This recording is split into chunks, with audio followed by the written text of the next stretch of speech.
My name is Andreas Weis.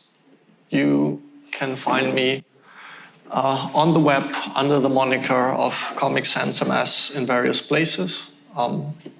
In my free time, I'm one of the co-organizers of the Munich C++ user group. We're one of the largest user groups in the world at the moment. And since this year, we are finally back to meeting in person again after the pandemic.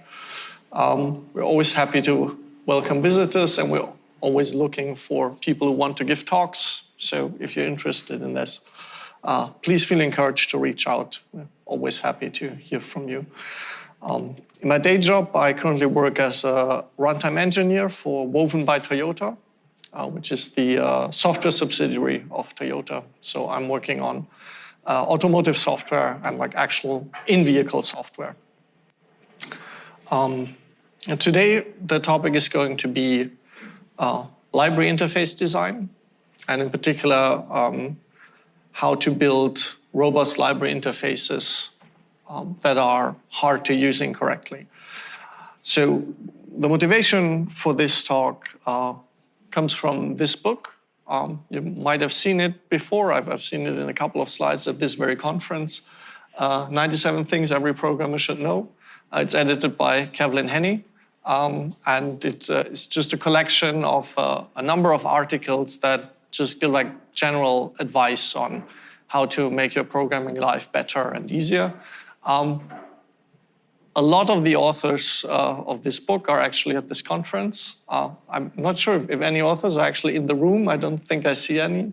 But yeah, so it's a very nice book. You should definitely check it out if you haven't looked into it before. And the advice that I'm referring to in this talk in particular is item number 55, which was contributed by Scott Myers of the Effective C++ fame. And his item is simply titled, Make Interfaces Easy to Use Correctly and Hard to Use Incorrectly. And I want to provide a short quote from that article where he explains what he actually means by this advice. So he says, good interfaces are easy to use correctly. People using a well-designed interface almost always use the interface correctly because that's the path of least resistance. In a GUI, they almost always click on the right icon, button, or menu entry because it's the obvious and easy thing to do. In an API, they almost always pass the correct parameters with the correct values because that's what's most natural. With interfaces that are easy to use correctly, things just work. This paradigm is sometimes also referred to as the pit of success, which is a term that was coined at Microsoft. Kate Gregory, actually, a couple of years back, gave a very good talk called Simplicity, Not Just for Beginners, where she explained this concept. But it actually dates back much further. So it was first made public in a blog post on one of the Microsoft blogs in 2003. And then it was again brought to more widespread attention in a blog post by Jeff Atwood in 2007, I think. So this paradigm has been around for quite a while. And what they mean by the pit of success is if you're completely clueless, right? You're just stumbling along in the dark. You have no idea where you're going. Eventually, you're going to fall into the biggest pit that is next to the path, right? That will just happen if you're clueless. And a good interface will make sure that this biggest pit that you fall into is the pit of success, right? So it leaves you in a state where you're doing what you most likely wanted to be doing and not leave you with a crashed program or a corrupted state. So this is the first part of the advice. And this is actually the part that I'm not going to focus on so much today. We will touch briefly on some of these points, but the main focus is going to be on the second part, which is making interfaces hard to use incorrectly. So Scott Myers says, good interfaces anticipate mistakes people might make and make them difficult, ideally impossible, to commit. A GUI might disable or remove commands that make no sense in the current context, for example, or an API might eliminate argument ordering problems by allowing parameters to be passed in any order.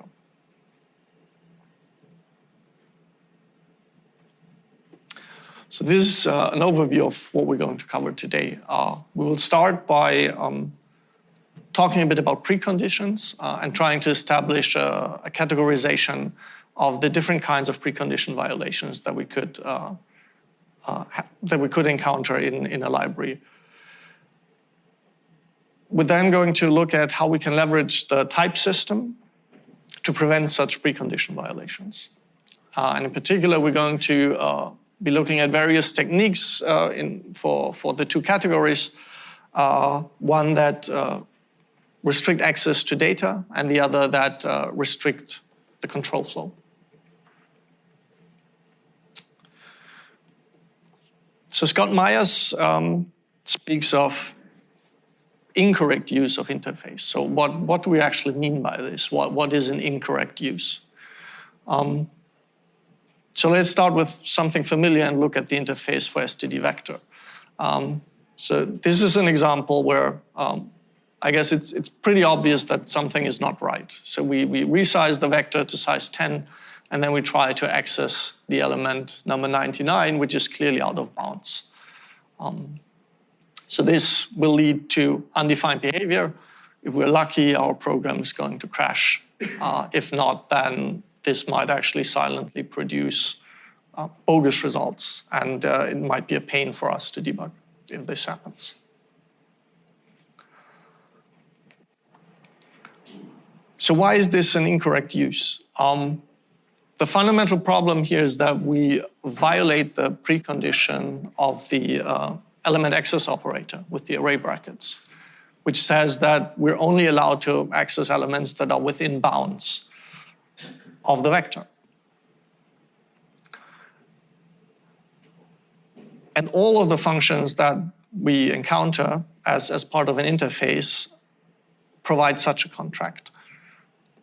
So fundamentally, how a function works is it provides a contract with preconditions and postconditions. And when we are calling the function within the defined preconditions, the contract guarantees us that the implementation of the function will establish the postconditions. However, when we are calling the function outside of the preconditions, the contract does not state anything, and in fact, anything can happen as a result. So you can think of this, for example, like the logical implication in mathematics, right? If you start with a true premise, then the overall implication holds. But if you start from a false premise, then anything that you conclude in the implication will be true, even if it's complete bogus. So it's a similar situation here, right? Like the function really only can do something useful if we respect its preconditions. In particular, one result that could happen if we violate the preconditions is that we run into undefined behavior. So one notion that is commonly used here is the distinction between library undefined behavior and language undefined behavior, where language undefined behavior is like where the ISO C++ standard says if you invoke this operation, you end up with undefined behavior, and your entire program state is no longer defined. Library undefined behavior is a much less critical one. Library undefined behavior simply means you violated a precondition, so you're now calling a function outside of its contract. However, library undefined behavior very often leads to language undefined behavior as a result. So as developers, we are very much inclined to avoid library undefined behavior as well, because it just makes it impossible to reason about what the program is going to do. So as a result of this, a violation of a precondition is pretty much always an incorrect use, and is very much something that we want to discourage when we're designing our interfaces. So let's slightly modify the example and switch from the array bracket operator to using the add member accessor. And now, is this still an incorrect use? And the question now becomes a little bit more difficult, because we are calling the add accessor function within its contract, right? It's okay to pass an index here that is out of bounds. However, the result of this will be that an exception is being thrown. So what we established here now is there is a new return channel now that is actually not visible in the code, right? In the code, we just see the return channel that retrieves the integer value that we were trying to access.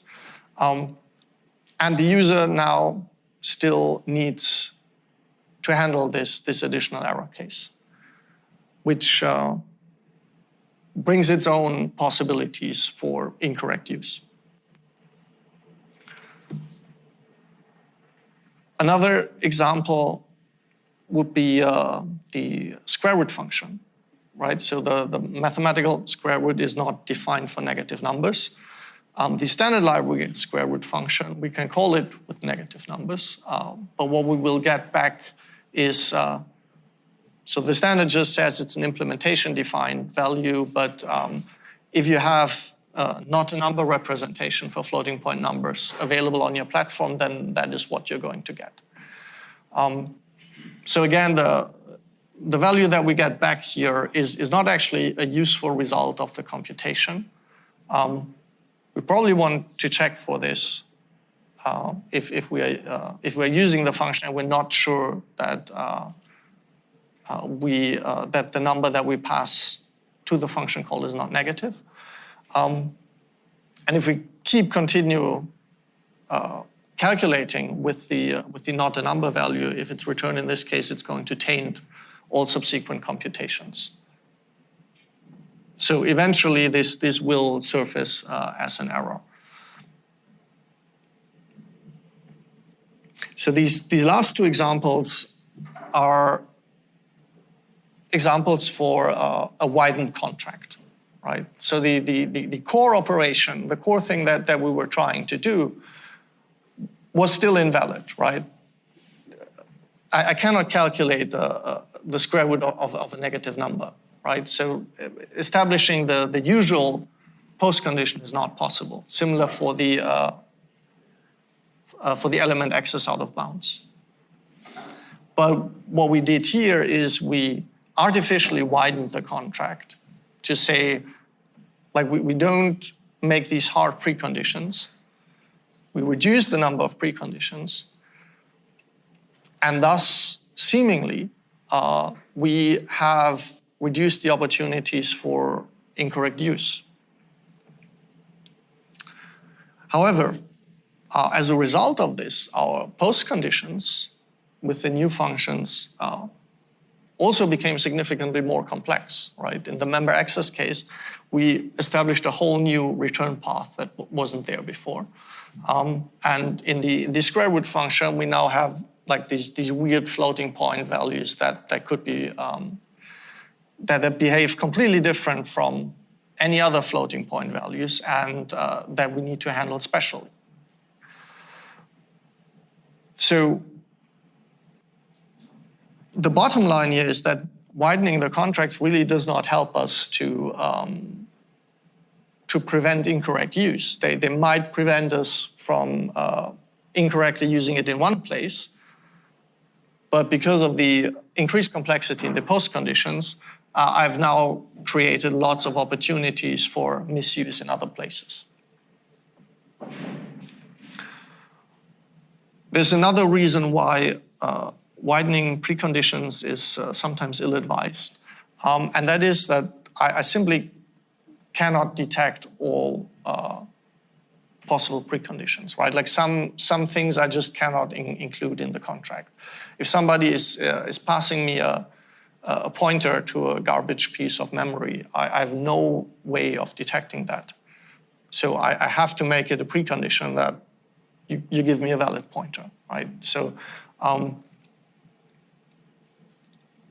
when people talk about defensive programming, sometimes what they want to do is they want to harden their interfaces to a point that they basically don't have any preconditions left. But doing that by widening contracts, I think, is in many cases ill-advised because of these reasons. Like a lot of stuff is just not detectable if you don't change the interface in another way. And even the ones that you can detect, you introduce additional complexity in the post condition, so your bottom line is still not a net win.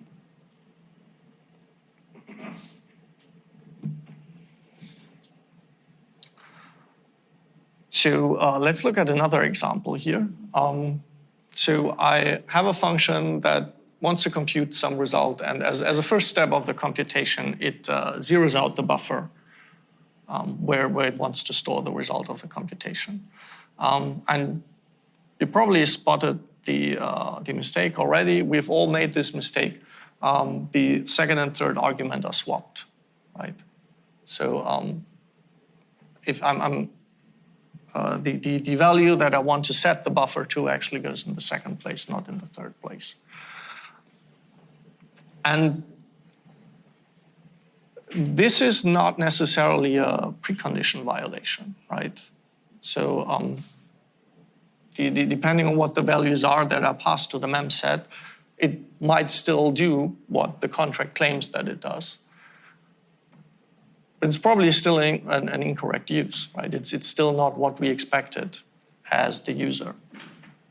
So this is an example for an interface where even though we're respecting the preconditions, there's still potential for incorrect use.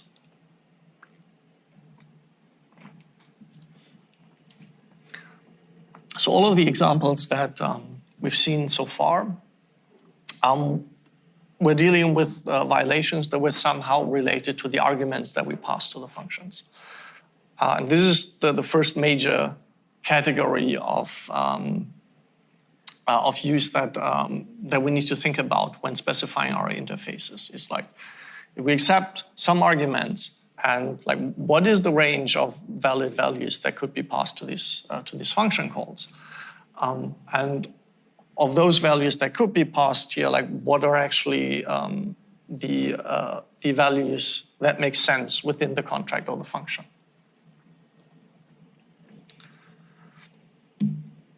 There's another category of precondition violations, and that is related to the surrounding program state. So the example that we see here is we create an F stream, and then we try to read some data from the file to a buffer. But we never actually opened any file. We just created an empty F stream that is not attached to any file. So the ability of the read function to fulfill its contract in this case depends on the state of the stream object. And there's nothing in the interface that prevents us from calling this in an invalid state, right? If you imagine you have a function and somebody just hands you a file stream from the outside, you first need to manually check if it's in the correct state before you can be sure that the function does what you expect it to do. So that's a way in which the interface for F-stream here is prone to accidental misuse. Because you need to remember all the time that, yeah, it could be in an error state, it could be in a state where there's no file attached. And then all of the functions do something that you might not expect. Similarly, for a mutex, The raw mutex just has plain lock, unlock functions, and you can just call them in any order. And in particular, you could end up in a situation like this where you accidentally call the lock function again on a mutex that has already been locked, which will deadlock your entire program. And if you've used the threading library before, then you've already seen a technique how you can avoid this, namely by using an RAII lockguard that will restrict the ways in which the lock and unlock can be called for you by binding it to the scope of the lockguard object. And this is exactly the kind of techniques that we will be looking at in the remainder of this talk.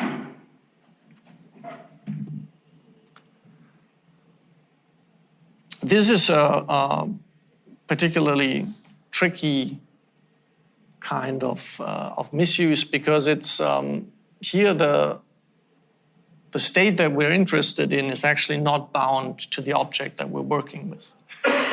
So I'm obtaining an iterator that is pointing into a vector, and then I'm changing the vector which invalidates the iterator. So what we have here is the operation on the vector, which is one object, invalidates the state associated with the iterator, which is a completely different object. And if you think about a complex program in a big code base, there might actually be a substantial amount of code between these two operations. So at the point where the vector actually changes, the iterator is stored in a completely different part of the program. And it's very hard to reason about these kinds of long-distance effects. So this is definitely something that we want to be cautious about and maybe even prevent our users from doing it.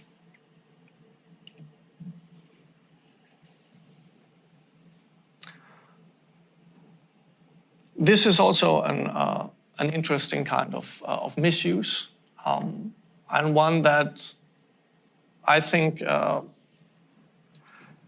is like the language is partly to blame for this. So what we have here is we create an object and then we call a function that consumes the object, right? So we pass the object through an R-value reference to this function.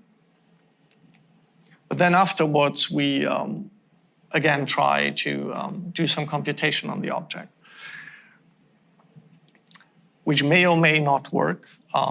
So it depends on the implementation of my class in this case, whether this is valid or not. But I would actually argue that this is a misguided pattern to use in the context of move semantics. And I partly blame for that the way that we actually frame the use cases for move semantics when explaining them to people, which is that we mostly say like it's an optimization, right? It's an optimization that allows us to avoid copying of data in certain cases where we don't need it. The way that I would like to think about it more is that exactly in the way in which it's stated here, it allows us to specify interfaces that consume objects, right? And one important use case for the consuming is the transfer of ownership, where like I consume one object, I take the ownership away from it, and then give it to a new object. But we will see some use cases later on also where there's other cases where it might just be useful where I really want to consume the object, right? I want to swallow it, and afterwards it's invalid. I don't want you to do anything with it because I turned it into something else. And fortunately, you can actually get this behavior back. There is, for example, a checking clang tidy, which is called bug-prone use of the move, that warns you exactly when you try to do things like this. Unfortunately, this is not part of the core language, but through tool support, you sometimes can get like additional capabilities that then in combination with clever interface design allow you to enforce certain properties that would be very hard to enforce otherwise with the core language alone.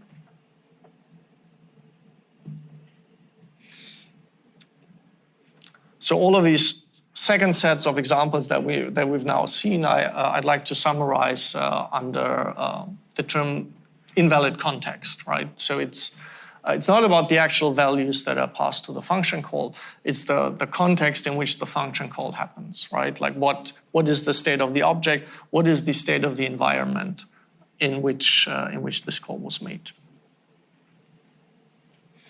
And now the big question is, of course, how can we prevent those violations, right? If you're designing an API, if you're designing a library, you don't want your users to run into issues where like these kinds of errors can lead to them accidentally misusing a library in a way that will cause them bugs.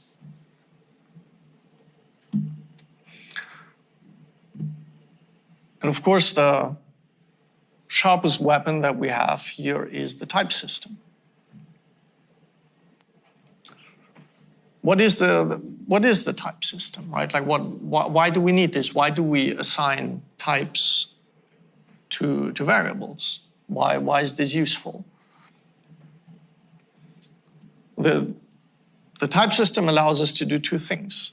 For one, it allows us to restrict the set of values that can be assigned to an object.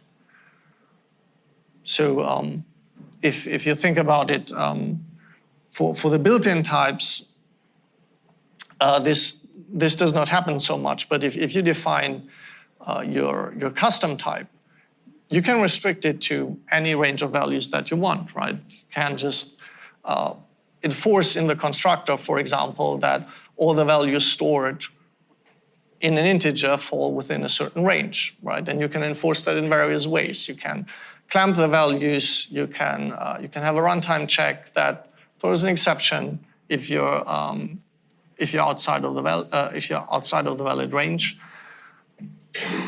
What is important is that like you can decide what the invariants of the type are. So you get to choose for each time that you define what the set of values is that can be stored in this.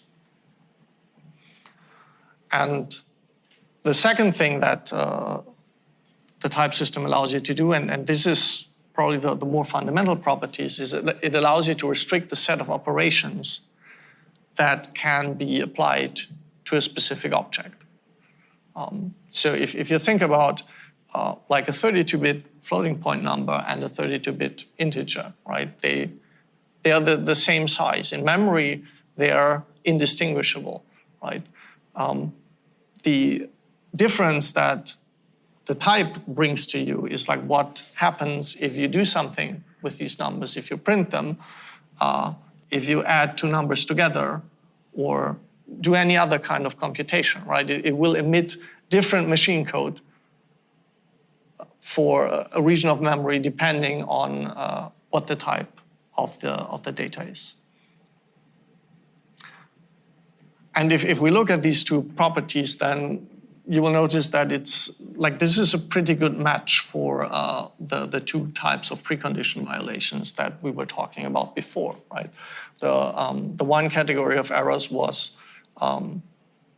worrying about the set of values that are being passed to a function, and the other was worried about like what are the operations that are permitted in a certain context. So the type system should be a natural match for restricting these undesired behaviors. And we will spend the remainder of the talk to look at various examples for how you can do this in practice.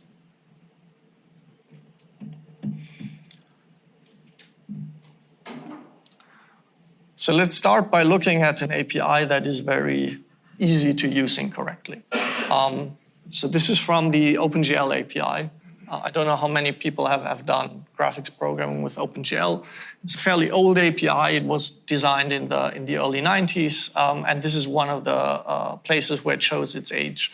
So this is a function for specifying a texture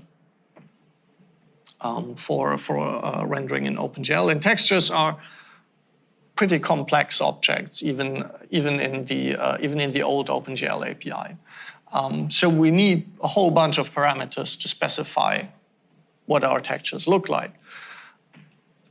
But if we look at the data types here, you will see that they're basically all the same. They're all some kind of integer, except for the last one, which is a pointer. But all the ones that come before, like for the compiler in terms of type restrictions, they're pretty much indistinguishable. So like this is a valid call to glTextImage2D, right? So the compiler does nothing to help you here, whether you got these arguments correctly, right? You can mess up the order, like swap the arguments around. You can pass completely bogus values to some of them, and you will not know until you actually try to execute this at runtime. And notice also that the error checking here is not part of the function interface, right? So if you forget to check the success of this function call right away, then it might be very hard to track this error down in production. And if you've ever programmed in OpenGL, you probably have felt this pain a lot. Like it's sometimes very hard to figure out like whether the value that you're passing to a particular function call actually makes sense in this place.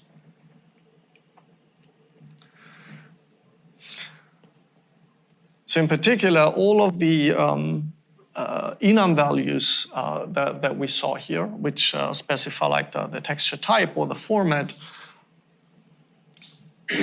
they're just unsigned ints. GL enum is just a type def to an unsigned int, right? So like any number that I pass there will compile.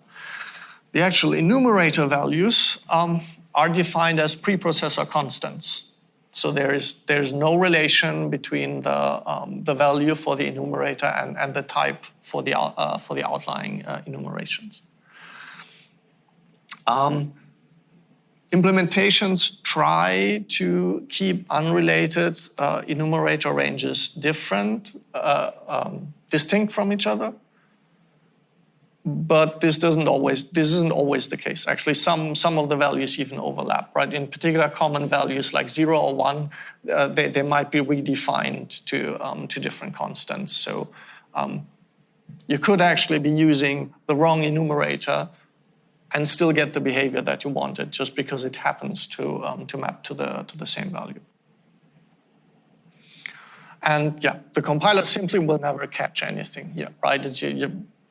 It's completely up to you to make sure that it's correct. You need to read the manual really carefully, and if you mess it up, then you will only be told at runtime.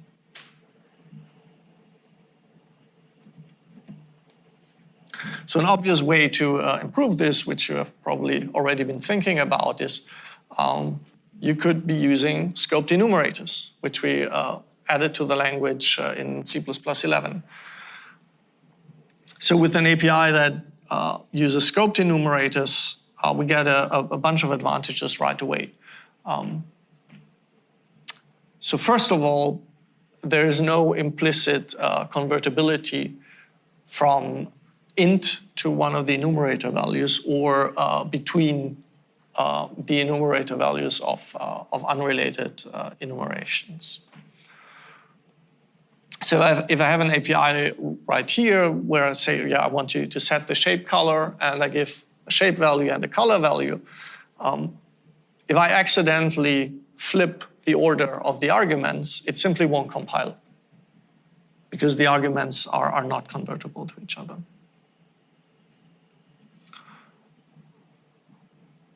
The individual enumerators are also now only valid for the type of the enumeration in which they were defined. So if I try to assign a color to a shape, this also won't compile. One thing that is a little bit peculiar about the way that C++ and also C treats its enumerators is that they're not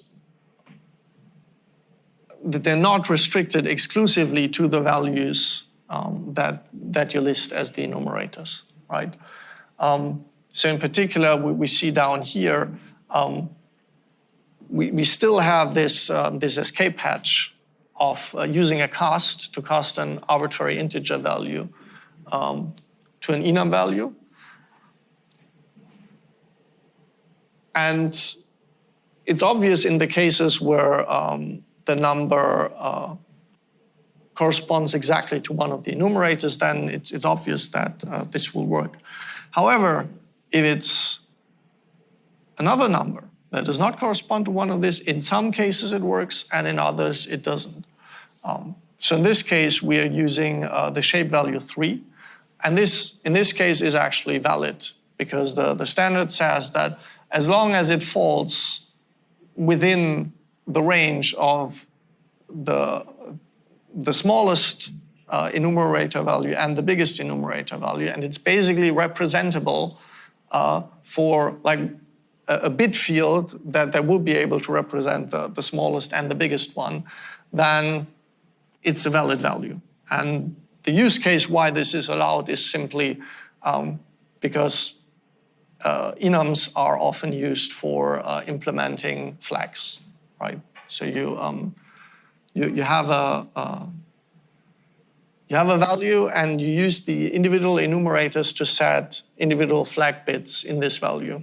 So you take, for example, like the bitwise OR of multiple of the enumerators, and then you end up with a value that is not listed there, but this is still a valid value for the type. And unfortunately, we don't actually have a type in the language currently with really the strict semantics that says, like, the values that are listed, these are exclusively the ones that are allowed.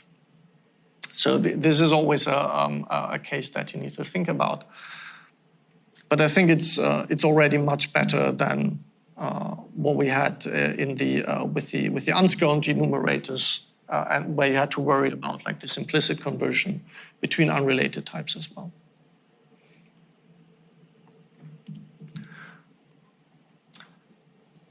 One interesting use of scoped enumerators is that you can use them to implement opaque type defs. So what do I mean with an opaque type def? So imagine you have some kind of handle, and a handle is usually just a number. So the easiest way to implement this is to say, I just do a type def, right? I just say using handle equals un32t. But then I have exactly the same problems again, which I had with the OpenGL API, that I can just pass any integer number as a handle, and usually like the handles, that's a distinct set of values, right? Like these handles come from some functions, and like in this case here, this create resource function, and those are the only values that are valid for all the handles in the program. So I don't want users to just assign random numbers to them. So what I can do instead of a type def is what is shown here, where I use a scoped enum type for this. So I have a scoped enum, and its underlying type is a un32t. So its in-memory representation is the same as it would have been for the type def. But now, since it's a scoped enum, these implicit conversions no longer work, right? It's the same as we saw on the previous slide. When I just try to assign a number, as I did in the H4 case down here, this will not compile. I can still provide a set of values that the user can assign, like in this case, the invalid handle. And maybe somewhat unfortunately, if I use the direct initializer syntax, as shown in the H3 example, that will also compile. So this is the way how I can still pass arbitrary numbers here, but that's the only kind of initialization for which this is possible.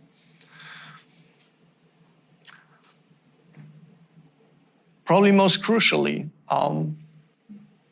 with this approach, it's no longer possible to mix unrelated handles accidentally. So if you think about like a complex system where you have like lots of different types of data floating around, and you always refer to those via some handle,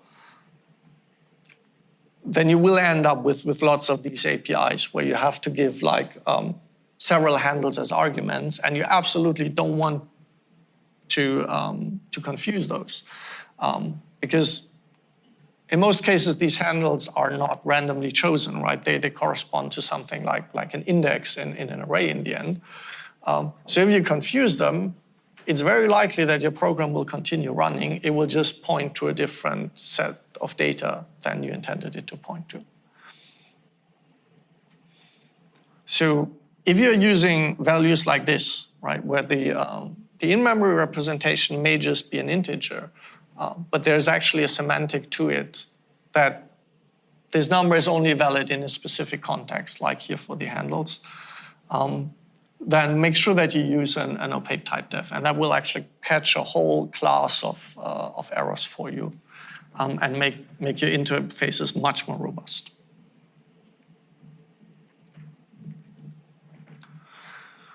You can also take this one step further. The scoped enumerations, that really only works if your underlying data type is an integer type. But you can define an arbitrary handle type. So in this case, I'm still using an int here, but you could wrap any kind of data that you would like. And you wrap it in a struct. You turn the struct into a template, and the single template argument that you accept here is a tag type. And the tag type is just an empty type, right? It's the tag type it does not carry any data. It has no relevance at runtime, right? This is not something that will be stored in memory in the end somewhere. It is simply used to distinguish the different opaque handles from each other.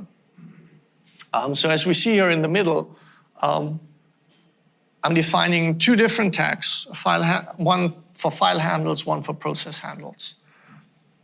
They're both empty types, so they're not doing anything at runtime. But because I'm instantiating the opaque handle template with these different tags, the resulting file handle type and process handle type will be distinct types.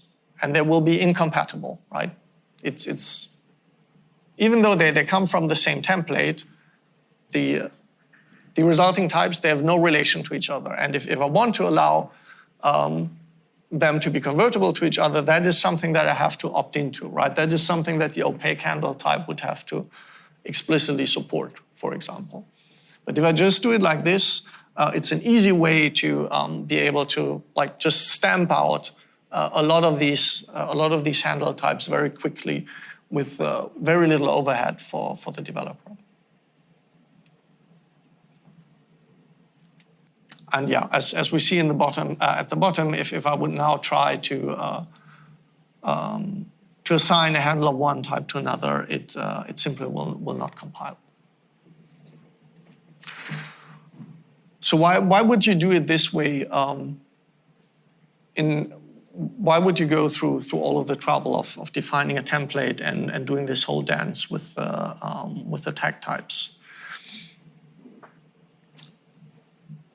So one reason is that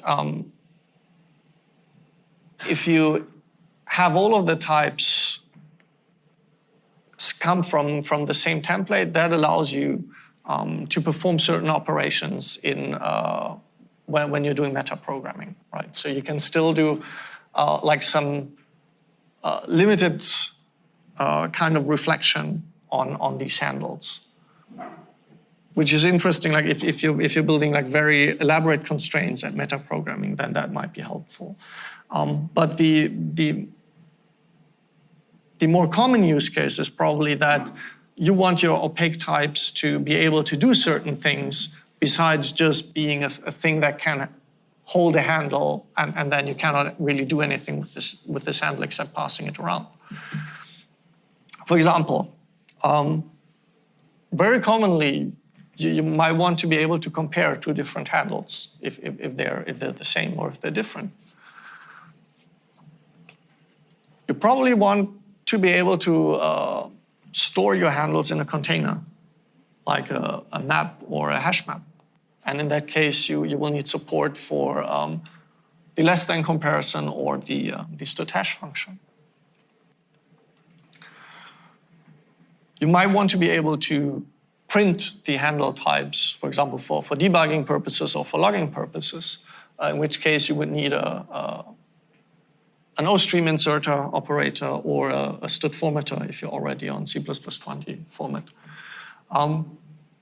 In some cases, you might even want to perform arithmetic on the wrapped values. This is not really a use case for handles, but if you think about like other kinds of wrapped data, you might want to do something like this.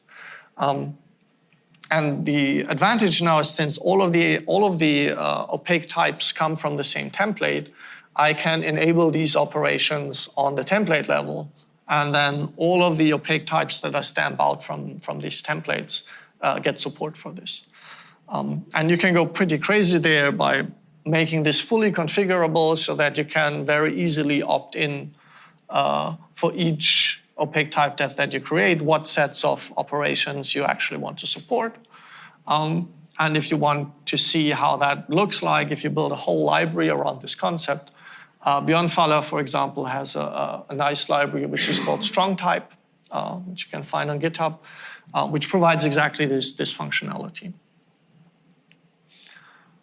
In particular, on the last point, if the values that you're wrapping are actually something that you want to do arithmetic on, you're probably pretty close to the use case of a units library. So this is the most cases where you want to do this, right?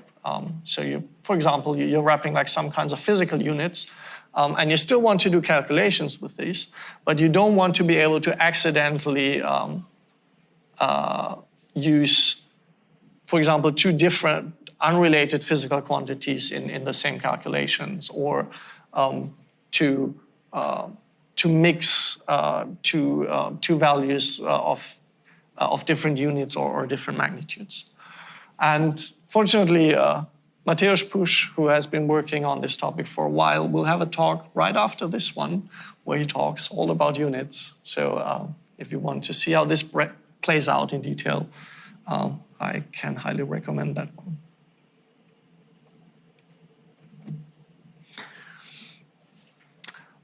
Let's get back to an example that we saw in the beginning with the swapped arguments on the mem set. So the problem here is really that there is no distinction on the type system level between the size of the buffer and the fill character that I want to set the memory region to. There is some distinction in that the fill character is a signed integer and the buffer size is an unsigned integer. So if you have your compiler warning level high enough that it warns about signed-unsigned conversion, that might actually be enough to point you to an error here if you swap the order around. But if you have a call like the one that is written here, where you just said, yeah, mem set buffer 1020, then yeah, probably not so much. This will still go through. So a good technique for making such kind of interfaces more robust is if you structure your arguments. Instead of just having a soup of integer parameters with no relation to each other, you can structure the arguments together. So for the case of memset, a very easy way how you could do this is if you combine the buffer and the buffer size into a span. Right? This is exactly the use case why span was introduced in the language. That usually, if you're interested in the buffer pointer, you're interested in the size of the buffer as well, right? Like the pointer on its own, that's seldomly useful. For most buffers, you just don't know the size, so you always need to pass it around. And with the span, it's always obvious, right? Like when you construct the span, you just have the pointer and the size, and there's no opportunity for confusion between the two. And once you've wrapped it up in the span, the only thing that you pass around is the span as an object itself, right? So the pointer and the size always go together. There's no opportunity for confusion with other arguments. So if we were to design memset today, we probably would choose an interface that looks more like this.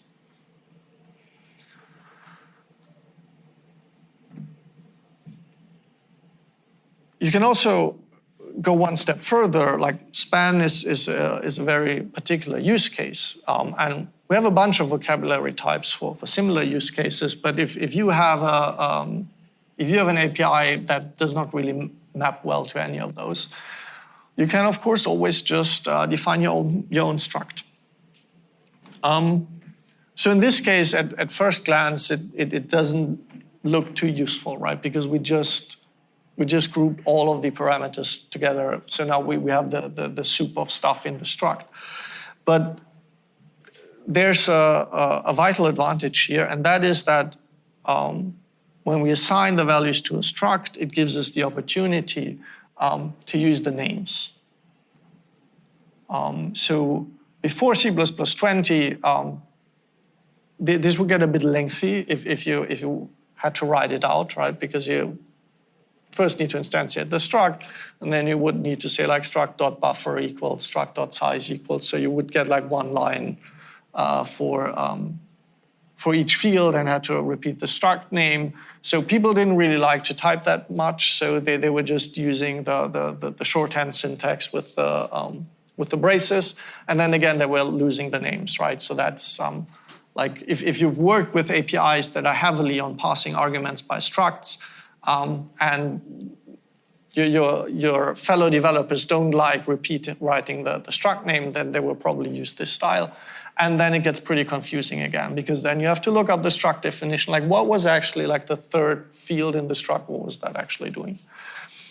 Fortunately, with C++20, we got this new initializer syntax, which is actually my favorite feature in C++20. Like since my compiler started supporting this, I've been using this all the time, and it's super useful. In particular, if you use it in this way, what it actually gives you is kind of like the named arguments that you have in other programming languages like Python, right? Looks almost like this. It's not quite as flexible. You can't just like arbitrarily reorder the fields, for example, when filling the struct. But it's like the readability of this, I really like this. And like to me, this feature made structs 10x more usable compared to pre-C++20. So I really like this feature. There's one drawback here to keep in mind, and that is if you're packing your data up in structs like this, you are potentially changing the calling convention of your function. So if this is a function that is, for example, supposed to be called on the hot path of your program, maybe in performance critical part of the code, you might want to think about like the implications here of the different means of passing the arguments. And that might be a reason for not doing this. But otherwise, yeah, instead of having the big soup of like a million arguments on a single function call, I like the structs much better.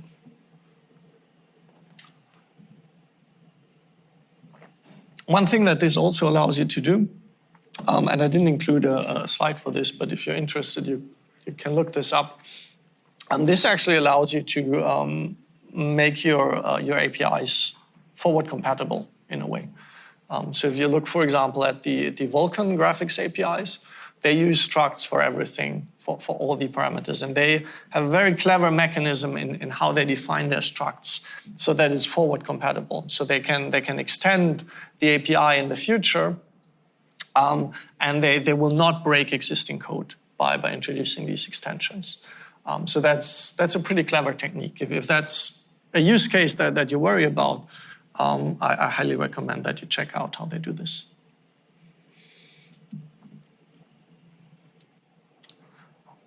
This is probably my favorite example for showing the advantage of using structured arguments. In the first line, I initialized the rectangle from 4 numbers, and I have no idea what those 4 numbers represent. Right? It could be 4 coordinates. It could be 1 coordinate or a set of extents. It could be something else entirely, right? It's basically impossible to tell without opening the manual or looking at the header file. If I structure the arguments, like in the cases 2 and 3, not only is it obvious now what the call is doing, but I'm also able to support both kinds of representations on the same data type, right? So the user now can choose whichever representation they like more, and the internal representation used by the rectangle itself becomes an implementation detail, right? I can switch between the two in the implementation if I want, without the user ever having to know.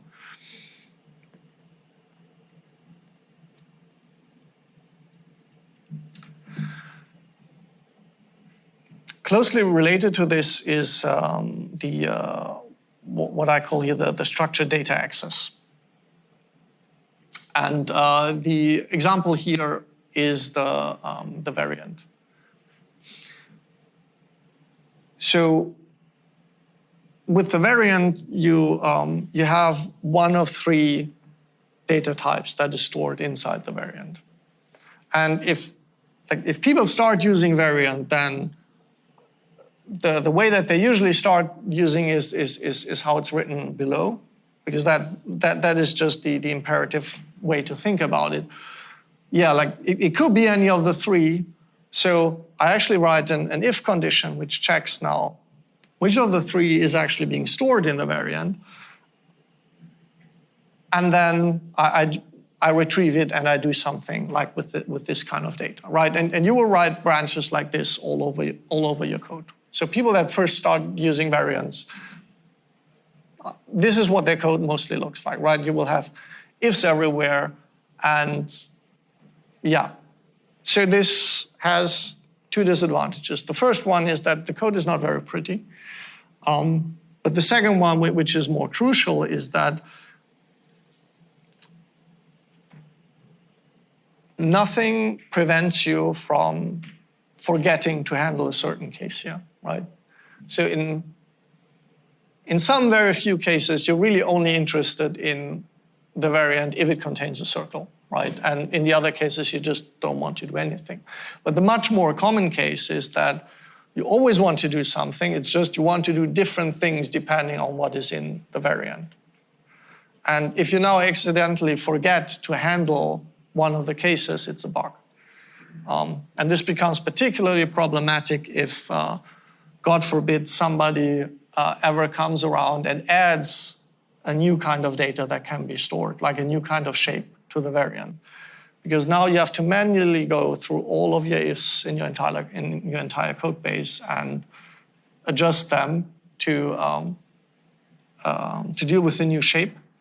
And if you forget one, then nobody's going to tell you, right? You either catch it in testing or you don't, because the compiler is not going to tell you. So the better way to deal with this is to use the std visit function.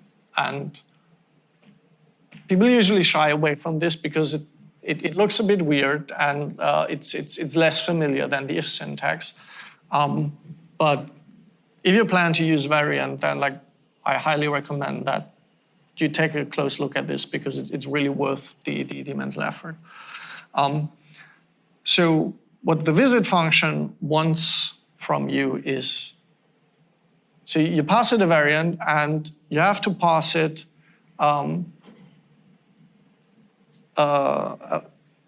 basically a callable that has overloads for all of the different kinds of data that could be stored in the variant. And if you forget one, if the callable that you pass just, for example, is not able to handle triangles, it will be a compile error. So in this case here, like this is how it's most conveniently used. I already have overloads for all of the different kinds of shapes. So I just pass a generic lambda that just dispatches to the get area function. You might be tempted, and I'm tempted by this every time, even though I know that it's not working. You might be tempted to just say visit get area, comma, my shape. But this does not work, unfortunately, because get area just refers to one function, and what we need here is the entire overload set, right? So we need to aggregate all of the different overloads into a single callable object, because that's unfortunately the only way how we can pass this to functions in C++. This is a shortcoming of the language, but if you can just wrap it in a generic lambda like this, the overhead in noise is, I think, tolerable. There's also another pattern which is quite nice. Some of you might have seen it before. You can use this syntax to basically build a callable that spans the overload set from a bunch of individual callable objects, and this is typically used by lambdas. So if we just look at the bottom, this is how it's used, right? So I just provide the three different operations for the three different shapes as lambdas, and then I wrap the overall thing in an overloaded. And I actually forgot the comma my shape at the bottom. That's the visit still needs to take the actual shape as a second parameter. And the way that this works is the overloaded will derive from all of the callables, right? Remember that a lambda is really just expanded by the compiler to a class type with a function call operator. So our overloaded type now inherits from each of these lambda types, each of these class types. And then this using declaration pulls all of their call operators into the lookup context of the surrounding overloaded struct, right?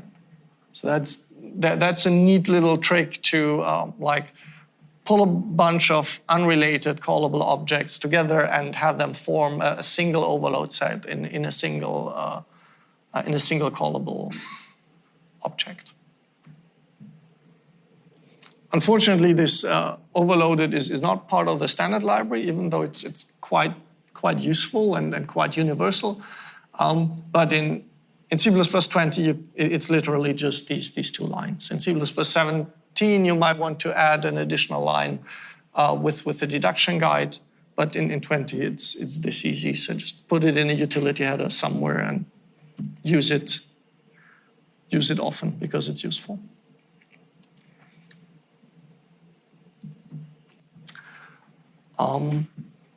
One other thing that I wanted to quickly touch on is data types with special properties. So consider these three alternative designs for the library. The first one, I want to process a widget and I pass the widget by pointer, but I want the pointer to actually point to a widget and not be null. usually you don't write something like this, right? If you don't want the thing to be null, then you use a reference. You do the second version.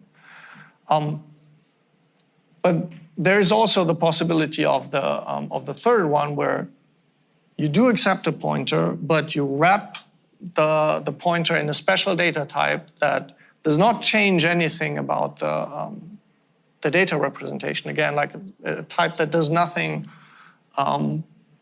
in terms of what is stored in memory at runtime. It simply ensures and guarantees on the interface that this pointer cannot be null. And like this in this example here, I used the not null type from the guideline support library. And the way that this works is they simply have a runtime check in the constructor. So when you construct or assign a pointer to it, it basically asserts that the pointer is not null. So this, if you accidentally try to assign a null value to it, then that is the place where it will break right away. But afterwards, you can keep passing around the object, and every user of it can just assume that it's not going to be null, because this has been established as an invariant. Because we have references, there's not too many use cases for the not null. There's another thing which in the guideline support library, which I think is a lot more useful, and that is the zero-terminated string. So yeah, think about a function that does some work on the string. If you just accept a plain C string, it's a precondition that it has to be null terminated. You can also use a string view. A string view is like a span. It's a pointer plus a size. The disadvantage of the string view is the string view does not guarantee that it's null terminated. So if your implementation relies on the fact that there's a null terminator, for example, because it passes the function off to some third-party libraries that requires the null terminator to be there, you cannot use string view here, right? Or, I mean, you can use string view, but then you still have to copy your data to a buffer that actually has the null terminator before handing it off to the other library. With the GSL type, that you can actually encode this property in the type. So it's again a type that will ensure at construction that the null terminator is there. And then afterwards, you can just hand it around as an object, and all of the users can just assume that the null terminator is there. So this is both useful in terms of actually detecting errors at runtime, but I think it's even more useful in terms of like documenting your interfaces, right? That it just, even if you, because in the first version, if you forget to write this comment, right, nobody knows if you expect the null terminator or not. But in the last case, it's always obvious, right? Because that's the fundamental property of the type that you're using. So having small helper types like this that do nothing else than encode these special properties, I think that's a good practice. And I don't see this a lot, and I think we should do this more often because it makes the code more robust.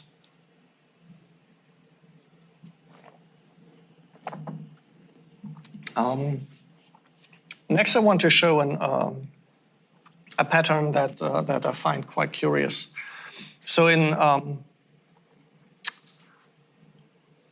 some cases, you want to give privileged access to data, right? So we're used to encapsulating our data, for example, like usually by having it as private data within a class. But sometimes we don't want to encapsulate everything the same. We want to have different layers of encapsulation. So in this case, for example, I have this database class, and it has some internals, some private state that nobody should ever touch, right? This is internals of the database. Don't come near it, don't touch it. Then I have a normal retrieve data function, public API, everybody can call it, all is cool. But now I also have a privileged retrieve data function, and that one is restricted. So normal clients can retrieve data, but they should not be able to retrieve privileged data.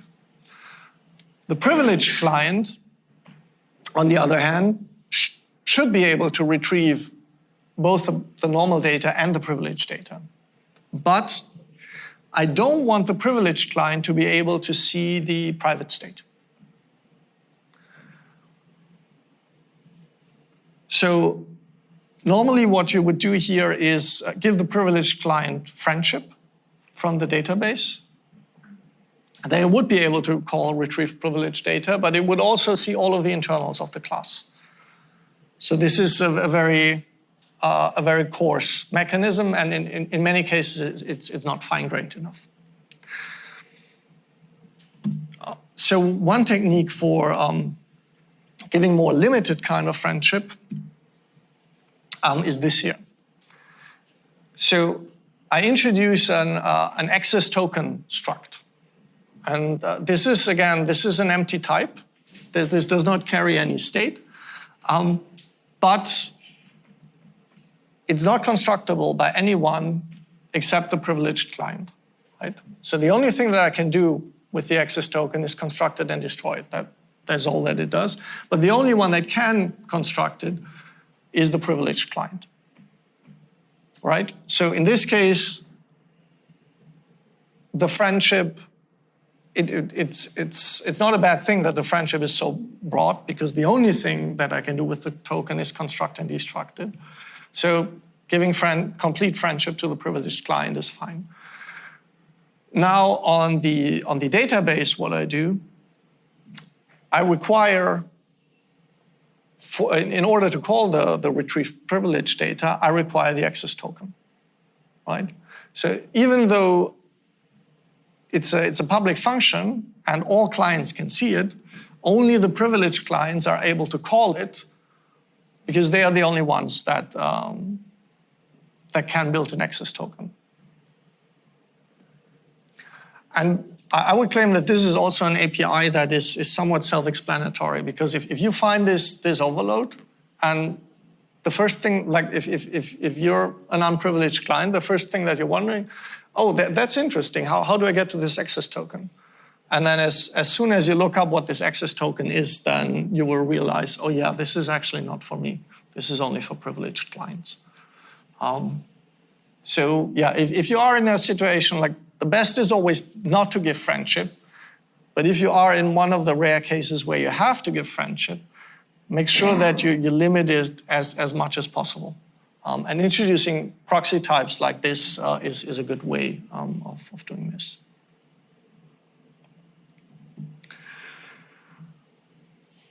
Another example that I want to talk about is declarative interfaces. And here I again brought an example back from graphics programming. So this is actually the same in all graphics APIs, but I'm showing OpenGL again as the example. So if you're doing GPU programming, you're always living in two worlds, right? You have your normal program, your normal C++ code that executes on the CPU, and you have a second program that you actually send off to the GPU to execute. And all of the stuff that is in the modern graphics APIs is just related to making this, bringing these two worlds together. So one common task that you have there is you set up a big buffer of data that you want to upload to the GPU memory. So in this case, I just have like some geometry data. And what the GPU expects, the GPU shader just knows, okay, there's going to be some position data, some normal data, some texture coordinate data. And that's all that it knows.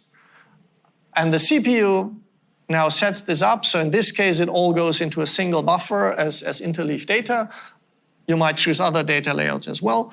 But then at some point, you will use the graphics API to actually describe to the graphics driver how you laid out this vertex data in memory and how it should set up the values for the shader so that it actually reads the correct data when it is executing.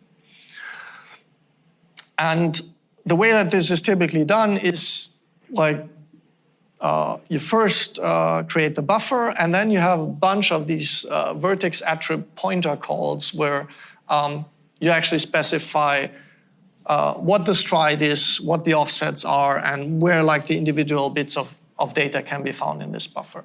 And this is again one of these things that are very fiddly, like you need to do a bit of math to like make sure that all your values are right. If you ever change your data layout in memory, you have to adjust all of those calls, and if you get it wrong, your picture will look weird in the end, and that's probably the extent to which this is diagnosed for you. So this is rather painful to debug.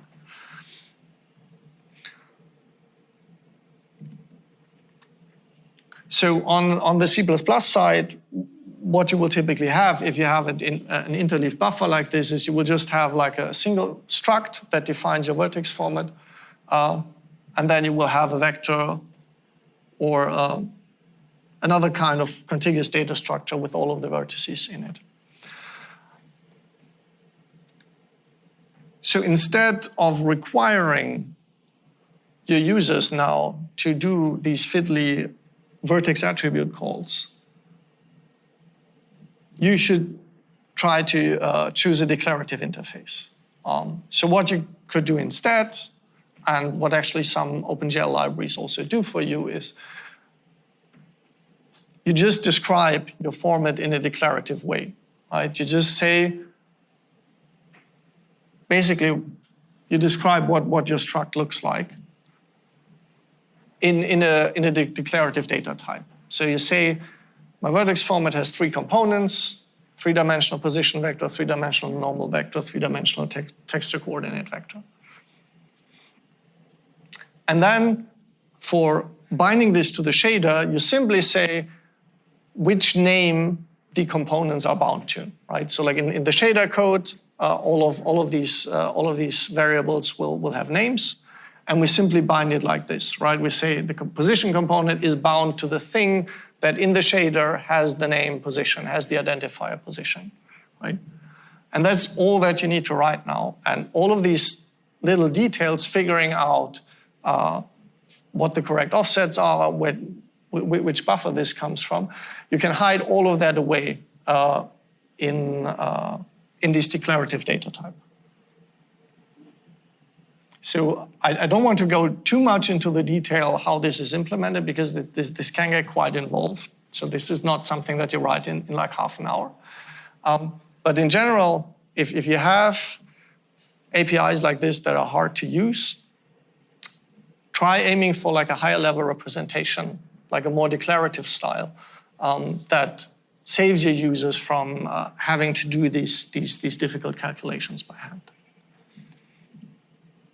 So allow them to specify the what instead of the how, right?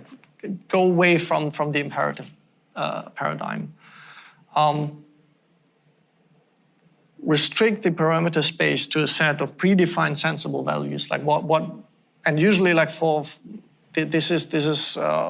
this comes from the domain for which you're writing this library, right? It's usually pretty obvious what the sensible values are, and the choice that you get in a fully generic interface like the vertex attribute pointers is much larger than what would be sensible. For this to be widely useful, make sure that you leave enough room for customization. Again, if you're doing this for a specific project, this is a lot easier than if you're trying to write like a general purpose library that you want to release into the open source world. But the vital point is that you can like deduce all of these tricky values automatically from the information that you have from the declarative type. Yeah. Oh, and yeah, lastly, in particular, if you're aiming for the most general use case, think about leaving escape hatches. So like if you have users that need to step outside of what your framework provides, make sure that you give them a way to still get to the lower level, more dangerous interface, because otherwise they will become frustrated with your library pretty quickly.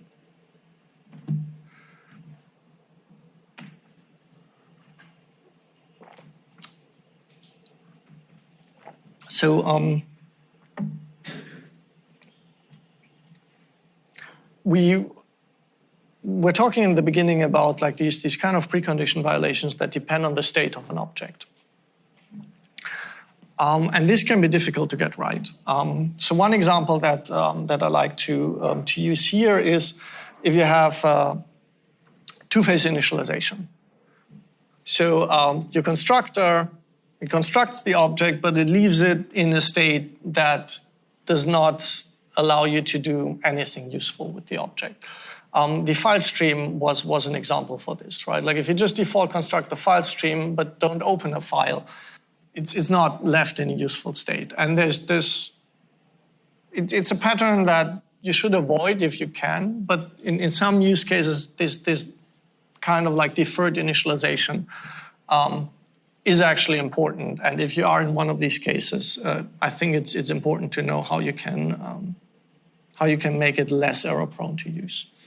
So in particular, we have two preconditions here which are not nice. The first one is that like the init function, there's really only one point where you can call it, and that's right in the beginning when you initialize the thing. And you probably don't want to call it again after that.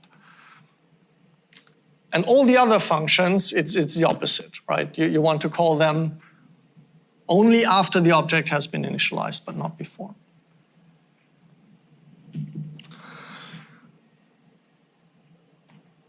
So one way to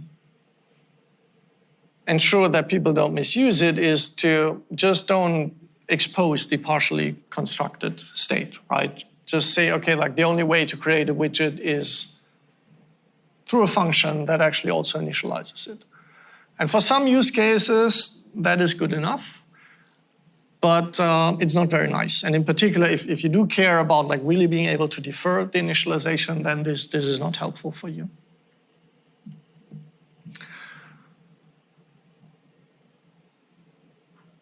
What you can do, though, is split the two into separate types.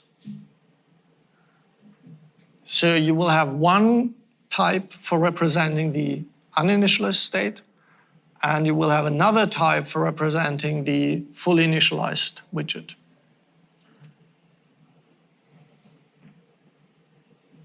And then you have a transition function that allows you to go from one to the next. And this transition function that is now, remember like when we were talking about move semantics before, I was saying that I like to think of move semantics in terms of consuming their arguments.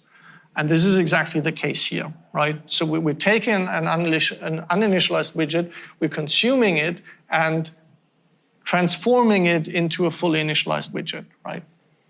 So the uninitialized widget, it's not useful anymore, right? It's hollow. You shouldn't touch it anymore once it passed through this transformation function.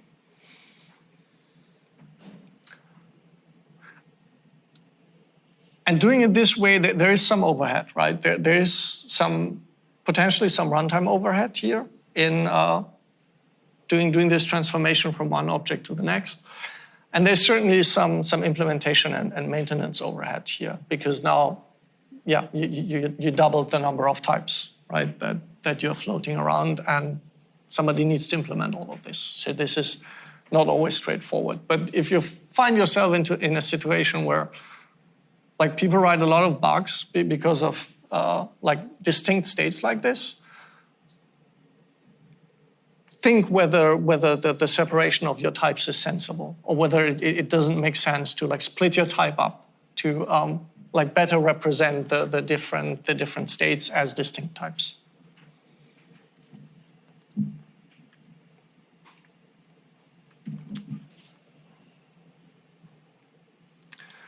I think in the interest of time, I will skip over the error handling. So I think this is a topic that most of you are probably familiar with. So there's different error handling paradigms. Some of them are very error prone, and now we got in C++ 23 this std expected type, which is actually quite a useful type for doing error handling. So yeah, if you haven't seen this before, there's a lot of good talks on this. So I would refer you to those for now, in the interest of time. I want to quickly talk about execution tokens again, which is again a technique that is somewhat similar to what we saw before with the access tokens.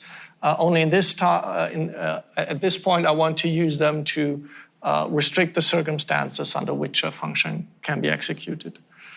So again, more targeting like this second kind of precondition violations. So let's say I only want to allow a function to execute, for example, when I'm inside a transaction or when I'm holding a lock or something like this.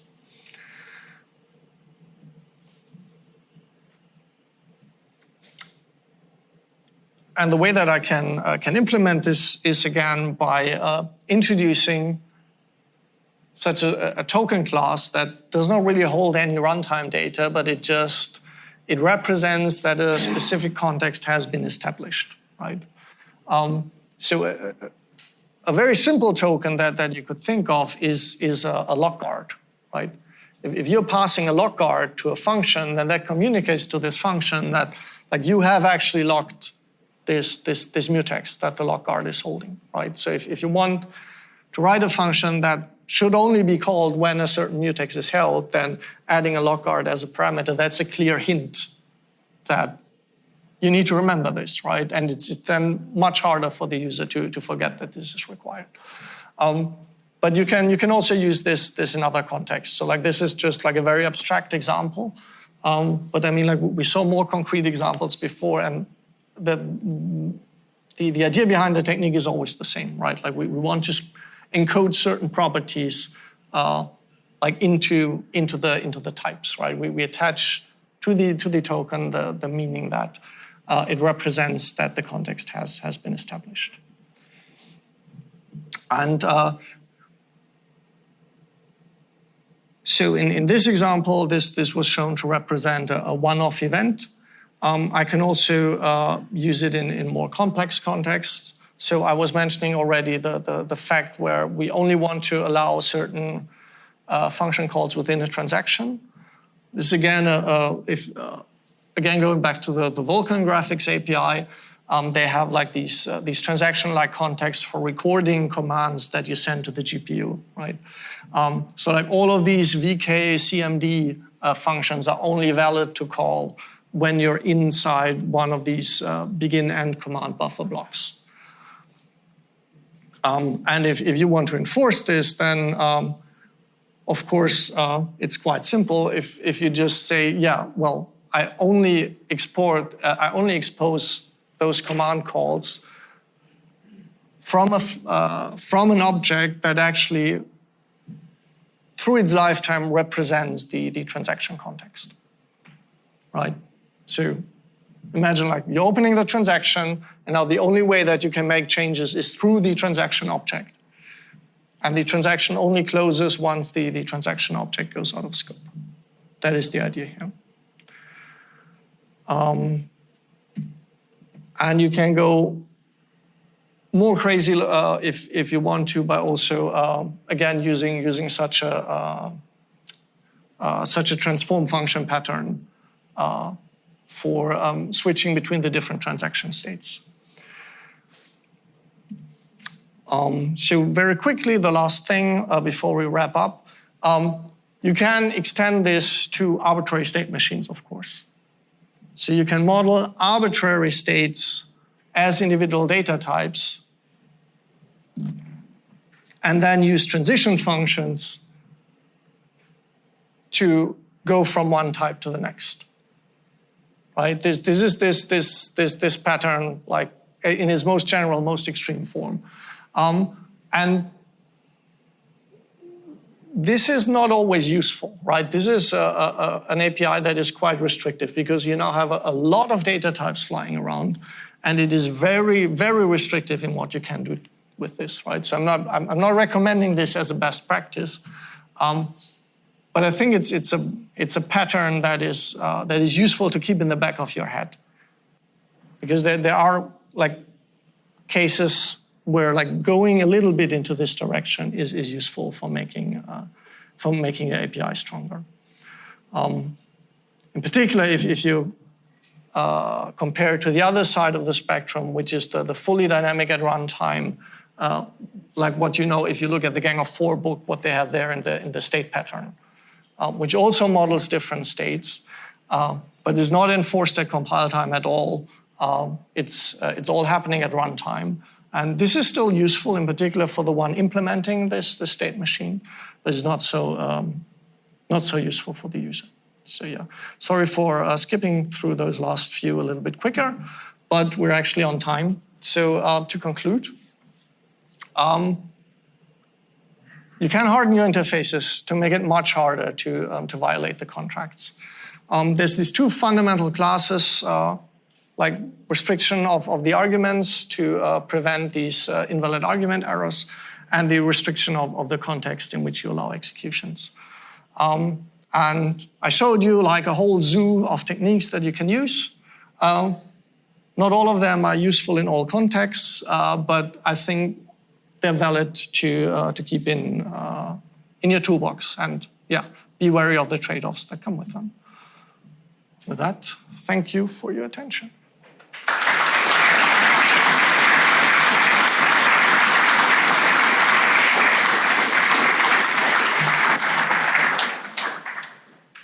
Do we have questions?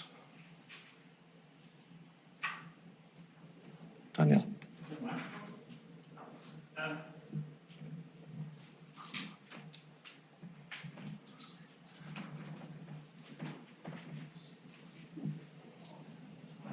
Yeah.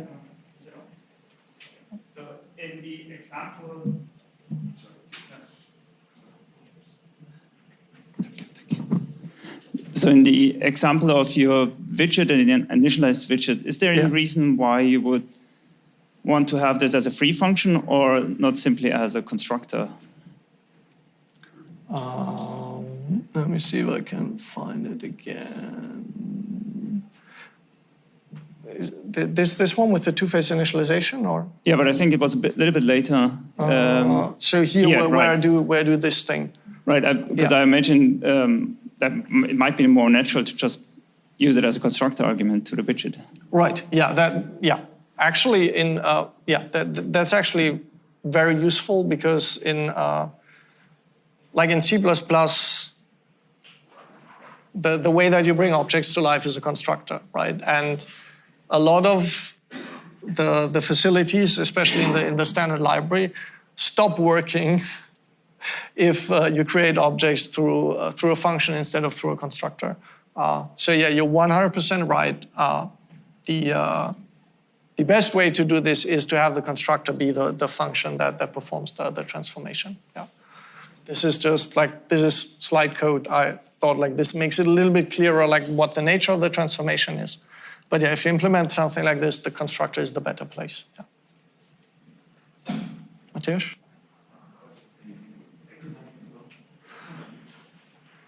Well, the constructor here might be useful, but I think that the main reason why you didn't do a constructor on the previous slide is because you wanted to have a trivial initialization that, for example, doesn't throw, right? Yeah.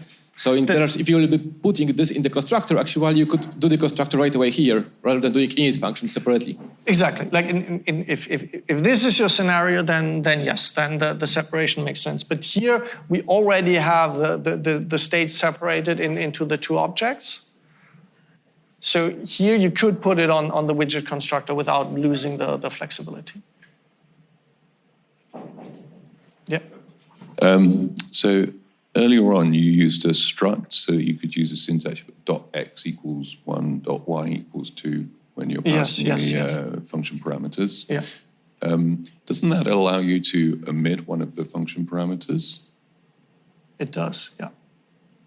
So is that not like a problem we should? Yeah, it is. Yeah, no, that's a very good point. Yeah, you could. I mean, if you so if you do it all with like on a single line within the braces, it will not be uninitialized, right? It will still get initialized to 0, but that might not be what you want, right? So yeah, there is the potential that you accidentally not initialize one of the fields, and that could get you in trouble. That's a good point.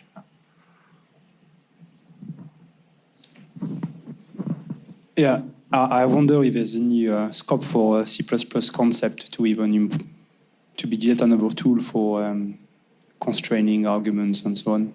Do you have any experience in that? Yeah.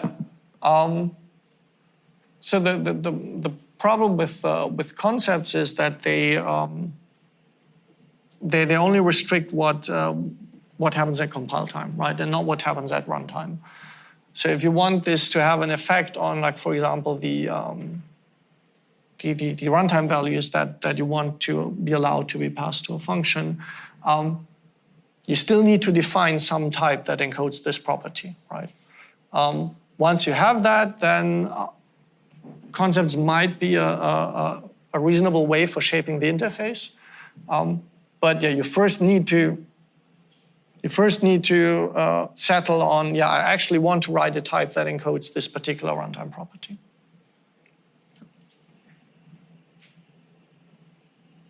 And I think there's no more questions. So yeah, thanks again.